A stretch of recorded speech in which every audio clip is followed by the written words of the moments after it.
को अटेंड कर रहे हैं।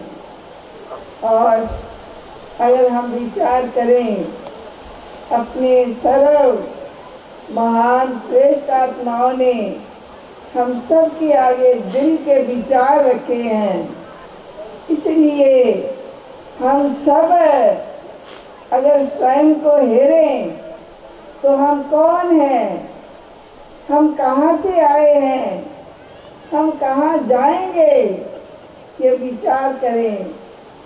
भगवान पिता अल्लाह सब एक है, दो भगवान नहीं है। इसलिए हम सब एक भगवान के बच्चे हैं। तो एक पिता के पुत्र पुत्रियां, उनका आपस में क्या रिलेशन होगा? हम सबका बहुत बहुत स्नेह प्यार भाई बहनों का संबंध है, रिश्ता है, नाता है। हमारे दिल के भीतर हमेशा रहता है। हमारे साथ सब कोई राम रो व्यवहार करे कि ना, कि हम राम रो थे। आदि सनातन सनातन धर्म, सुधरा हुआ धर्म, हम आदि उसी धर्म के हैं और रहेंगे। इसलिए अपना हिंदू धर्म हमारे भीतर ये जागृति लाता है कि हम स्वयं राम रो रहें, हमारे साथ सब अच्छा राम रो व्यवहार करें। तो आज हम देख रहे हैं अपने भ्राता विनोद चौधरी जी को, जिन्हों के भीतर हम 20-30 बरस से उनके साथ हमारा रिलेशन रहा है। हम ढेरे चोटी मन में विचार करते हैं, आपका कर्तव्य ढेरे महान है। चारों तीर उनके मन के भीतर सबसे माया है, प्यार है, और जितने वो निर्माण है उतने ही वो आज देखो महान कार्य कर रहे हैं। इसलिए हमें अपने धर्म क्या है, हिंदू धर्म क्या है, सब धर्म क्या है, एक है। कहते हैं ना, हिंदू मुस्लिम सिख ईसाई आपस में सब भाई भाई। किस नाते से भाई? आत्मिक नाते से भाई। हम सब आत्माएं हैं, हम एक पिता के बच्चे हैं। इसलिए यहाँ का ये कार्यक्रम इतना विशाल हमें तो मालूम नहीं था। हमें काठगढ़ से न्योता दिया, बुलाया गया, बहुत नजदीक का नाता है। आपके तो पिताजी भी अपने आश्रम में आते रहते थे और उनके विचार इतने महान, इतने श्रेष्ठ, ये आज नहीं तो कल ये संसार, ये अपना समाज, अपना नेपाल श्रेष्ठ बनेगा, श्रेष्ठ बनने वाला है।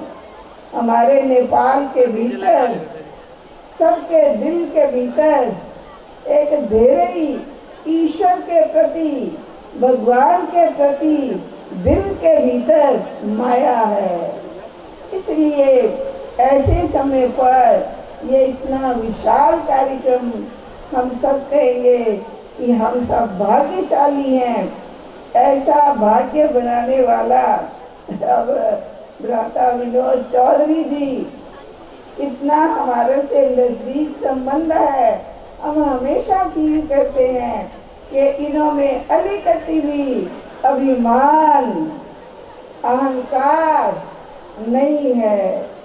पहले भी अपने महंती बोल के गए तो हमारे भीतर इस समय अहंकार, रीस, द्वेष, यही सब हमारे में फूट डालता है।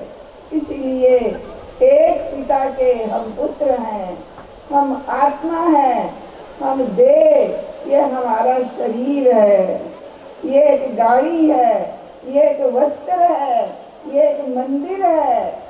इस मंदिर के भीतर हम आत्मा विराजमान है। इसलिए पहले हम देव आत्मा क्या थे, आज हमारे में कति परिवर्तन आया।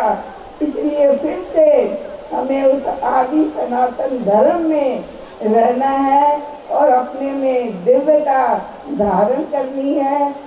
अहंकार सहज सरल मिट गया है, मिट जाना है, मिटा दिया जाना है। कहते हैं ना, बचपन बीता, हम कोई बूढ़ों ने जन्म नहीं लिया था, हम नन्हे मुन्ने बच्चे थे, सब बच्चे थे, नन्हे मुन्ने बच्चे। तो क्या है, जन्म लिया, और उसके बाद क्या आया, युवा आए, उसके बाद बुढ़ापा आया, उसके बाद हम चल बसे। इसलिए जब ये हमारे भीतर समझ आएगी तो हमें अहंकार अभिमान नहीं आएगा और हमारा सारा देश, स्वयं समाज, परिवार, घर घर में ढेर शांति होनी है, शांति आनी है, शांति रहेगी। आज हम मेरे इस युग का नाम क्या है, इस युग का नाम कलयुग है। हम कहाँ हैं, कलयुग में हैं। इसलिए इससे पहले क्या था, सत्युग था। इसलिए बहुत बहुत ऐसे समय पर हम सब कितनी महान श्रेष्ठ आत्माओं का बीच में है और कितना हम सबका दर्शन कर रहे हैं, धीरे धीरे खुशी हो रही है, भाग्यशाली है। हम सब धीरे धीरे भाग्यशाली है, तो ऐसा भाग्य बना